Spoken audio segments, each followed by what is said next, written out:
It finally happened. Nintendo sued Palworld for making a better Pokemon game than they have.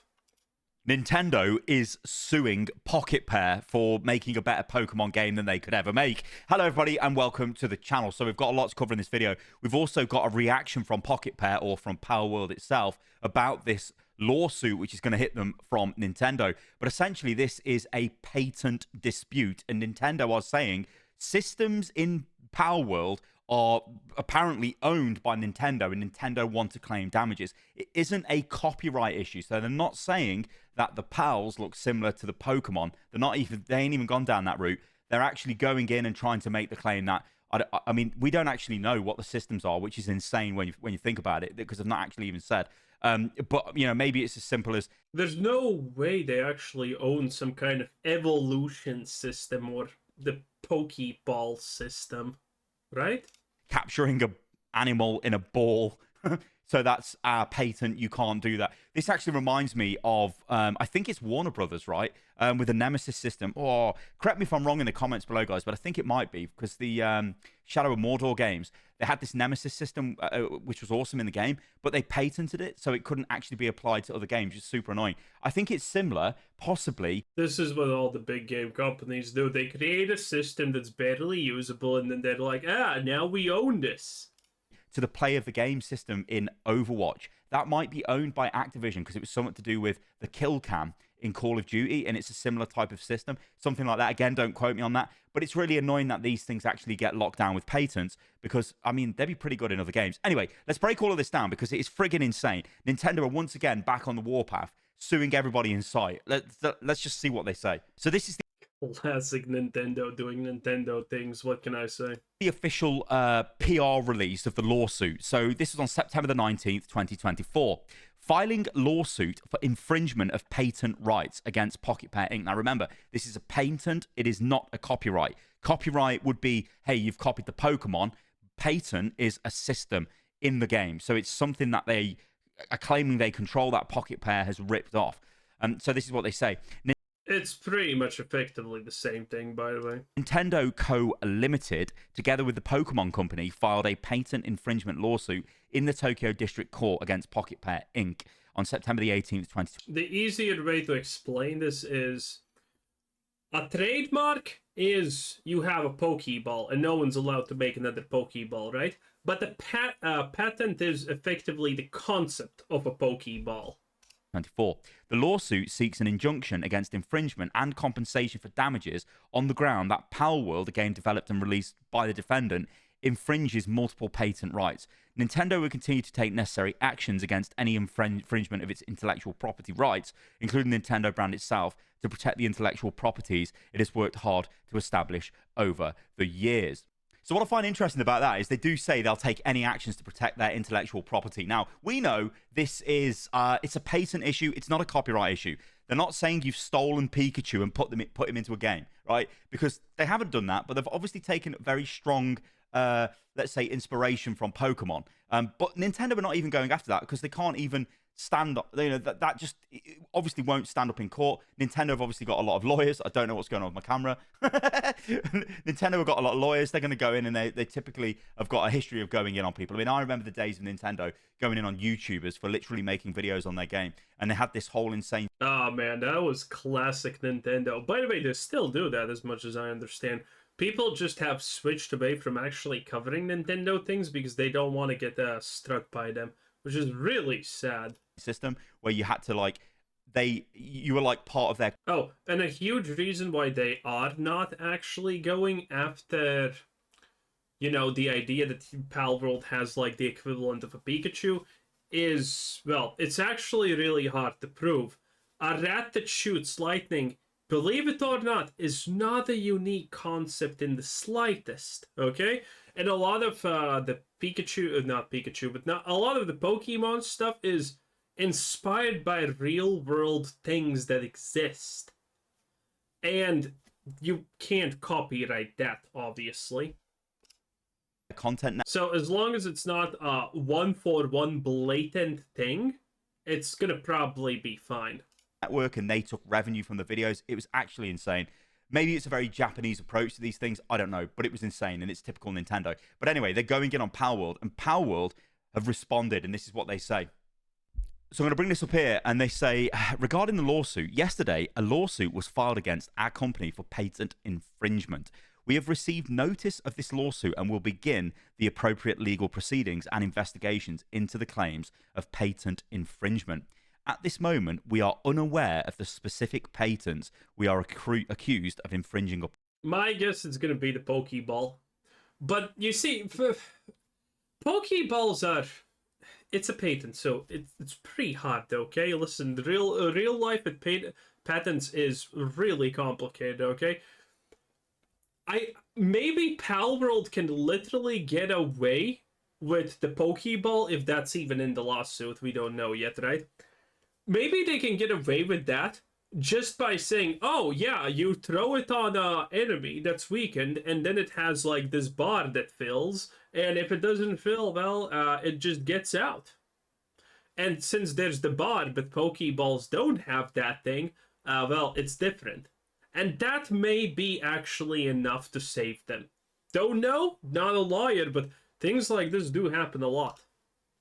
And we have not been notified of such details. Pocketpair is a small indie game company based in Tokyo. I guess actually I'll just take this off the screen for a sec, because yeah, like Pocketpair is a small indie company, but Pocketpair has made a massive amount of money off Palworld. You know, yep. I think we're talking in the region of 500 million plus easy for the game. Nintendo is obviously worth billions and billions and billions, and it almost seems a bit sinister in a way. They've waited, and now they're going in. Palworld isn't... Yeah, this is how these things happen. Big companies, for example, you know the Apple logo? Yeah, big companies like Apple, and all of them do this. The moment someone makes a company and its logo is an apple, Apple will sue them for patent infringement, for for stealing their logo. Typically, it doesn't go anywhere, but they will sue you regardless, because they don't want something to even look similar to them on the market. That's how these things work. At the height of its popularity, and will Palworld ever get... And every big brand does this. For their logos, for small things, for everything. Back to those levels of popularity, I don't know. But one thing we did learn from Palworld is people really wanted an open world survival game where you go and capture monsters. Why hasn't Pokemon done this? That is the question. Instead, they just release trash after trash after trash, and their games have tons of issues. So there is a market for this, and Palworld have gone in and actually serviced that market and have been monetarily rewarded for it by making a game which, yes, is very similar to the way, I guess, Pokemon would work if it was in that environment. Let's say, you're throwing what were they called? Palsphere or whatever they were called. Let's call them Palballs, Pokeballs, and enemies or monsters, and capturing them. I mean, I can only imagine that's what Nintendo's major issue is, because they're saying, hey, this is what our Pokemon is all about. You know what I mean? So, or at least the Pokemon company as well coming in on that. So it's almost... Well, to be fair, I don't know what it is about, and, well, your guess is honestly as good as mine, but I'm surprised this didn't happen sooner, because there is no way Nintendo is not at least gonna threaten a lawsuit on Palworld, because otherwise Nintendo is gonna find themselves in a situation where people just start to make, people just start to do what Palworld did en masse. And, well, then they're gonna feel the wrath of, the consumers, because they have not done anything good with any Pokemon game in forever. And they don't obviously want that. It's the case of, like, the answer was in front of Nintendo all the time. All they had to do was make the game Palworld was with Pokemon.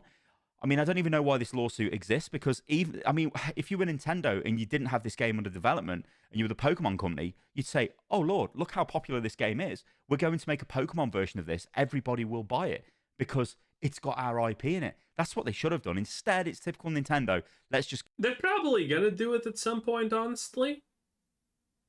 But doesn't mean that they can't try and destroy the opposition. Business. What a time to be a time. Go and take out Palworld because they've now made enough money for us to actually care, so we're going to try and get this money back. Of course, we don't know what the damages will actually amount to, and if Nintendo will win this.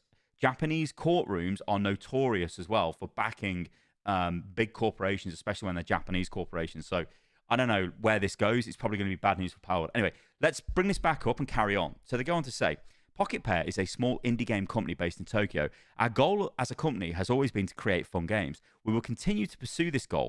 I mean, they're based in Tokyo, so it's kind of going to be okay. Because we know that our games bring joy to millions of gamers around the world. Palworld was a surprise. And by the way, considering this thing is going to happen in Japan probably, or someplace similar, dude, Japan is just... Japan is a wild place. Listen, in Japan, it is completely illegal to sue someone because they said you are poisoning people with your food, and the kicker is here. They're gonna win, even though it turns out, yeah, you were poisoning people with your food because it was bad. That part doesn't matter. The part matters that you brought this to the public eye and made someone look bad and, well, you know, made the people lose their trust into something. I know, it's completely effed up, but that's how these things work in Japan. It's a wild place. Success this year for both gamers and for us. We were blown away by the amazing response to the game, and have been working hard to make it even better for our fans. We will continue improving Palworld and strive to create a game that our fans can be proud of. It is truly unfortunate that we will be forced to allocate significant time to matters unrelated to game development due to this lawsuit. However, we will do our utmost for our fans to ensure that indie game developers are not hindered or discouraged from pursuing their creative ideas. We apologise to our fans and supporters for any worry or discomfort that this news has caused. As always, thank you for your continued support of Palworld and Pocketpair. So I think what I would say, you know, obviously I'm not a lawyer, I'm not a patent lawyer or anything, I don't have no legal experience, but I think it's actually... I'm an astrophysicist and degree in space engineering.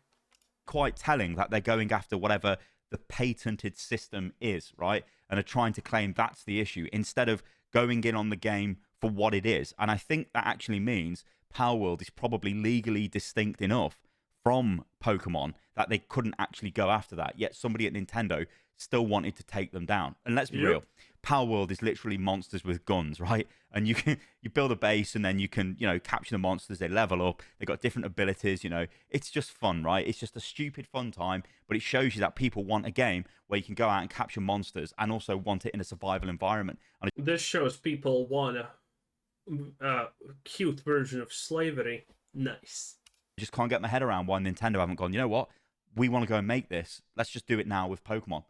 But we do have to say, Pocketpair does have a bit of a history of copying things that have worked. I'm not saying they've copied Pokemon, but obviously it doesn't matter, don't care. We have had this discussion. Dude, I don't care if a game comes out that literally does not offer a single innovative or new idea or concept. I literally could not care less, boys. I just want a good game. As long as this blatantly copy game of, you know, 20 different things exists and it's fun, I'm there. I don't care.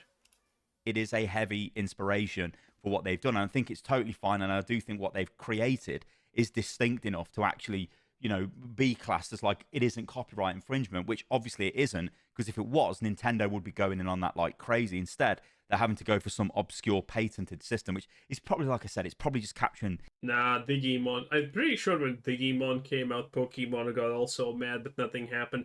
Again, a rat that shoots electricity, not unique in the slightest. Enemies in balls or monsters in balls and things like that. But Pocketpair have got a game called Nevergrave. This is, let's say it's very similar to another game that shall not be named, and you can see where it takes its inspiration from. So this is very much their MO. They look at things that are popular and then they do their sort of take on it, right? Now, this isn't a unique way of approaching game development. Look at a company... Yeah, China literally exists only based off of this one principle. Like Blizzard, this is literally what they built themselves on. See what the competition are doing, grab a game, grab a genre, and make a refined version of that genre, and just go from there. That's basically how they have been running for a long, long time. And even if you want to go further and further back, when you look at Blizzard and you look at StarCraft, you look at Warcraft, I mean, they've got a lot of similarities to a little thing called Warhammer. You know what I mean? So it's like, you can forever and a day go back and forth about this. But it is, I think the gamers lose here, which is the problem. Just take a moment to take a look at the actual stats for Palworld. So take a look at this, right? This is SteamDB. You can see it's got 24,000 players at the moment. 26,000 players was its... Dude, that's still so many. Wow, this game is still relevant. Yeah, the peak is 2 million, but still having 25k players like a year after launch? That's insane. 24-hour peak. Its high was obviously 2.1 million because, of course, this went super duper viral. Everybody wanted in on this game when it launched, and it was fun. You know, I had enjoyment in the game. I think I've got about 20 hours playtime. That was enough for me, but I still got my money's worth out of it. It was good. It was enjoyable. I also want to show you guys this as well. So this is from VG Insights, which basically gives you an estimation of how much money the games have made. So I think my estimation earlier on in the video was kind of accurate, where I said they made about $500 million. Yeah, they think they've made about 450 million. What do you mean? You just check the sales and multiply it by the number of by the price? There you go. What the fuck? Dollars. The question will be, how much damages are Nintendo going for, and can Nintendo actually win? So that'll be the question, right? Can they win? Can Nintendo win? Oh, no one has any clue. Okay, you might as well close your eyes and ears and throw a coin in the air, and that's gonna be as reasonable as a take for, or they're gonna win or lose as you can get. Anyone who says that they know what's happening is definitely lying, because again, Japan, completely different legal system than the US or European Union. Okay, way different. And like I said, this is in a Tokyo court. It is a massive Japanese company against a very small company. Who knows what the lawyers are going to do? Who knows how this actually turns out? But there are two ways this goes, right? The first way is Palworld doesn't have to pay any damages. Palworld is absolved of its issues. The other way is Palworld has to pay damages. The damages are... There's also a chance that the court say, okay, you just need to change something about this and it's fine. I mean, that's probably not happening, but you get the point. It's going to be wild. No one knows what's going to happen. Anyway, Stylos, 10 out of 10. Bye.